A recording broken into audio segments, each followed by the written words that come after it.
Как ИИ убивает видеокарты? Если тебе известно, то популярные ИИ-центры не используют обычно пользовательские карты. Они используют более мощных вычислительных монстров. Но есть мелкие компании, или хрен знаю, как их назвать, они используют обычные пользовательские видеокарты. Когда видеокарта месяцами гоняет Stable Fusion и обучает модель, она умирает иначе.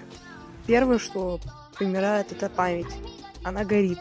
Нейросети безостановочно грузят память до предела. Чипы GDDR6X на таких видеокартах, как RTX 3080 и 4090, деградируют за 4-6 месяцев, появляется артефакт. Второе. Тротлинг ядер. Постоянная 100% нагрузка тензорная и CUDA ядра ведет к их выгоранию. Видеокарта начинает сбрасывать частоты даже в играх. Охлаждение. Умирает последним. После нейросетей термопасты и термопрокладки превращаются в пыль. Карта греется как утюг. Ставь лайк и подписывайся, потому что как маленький сбивал видеокарту.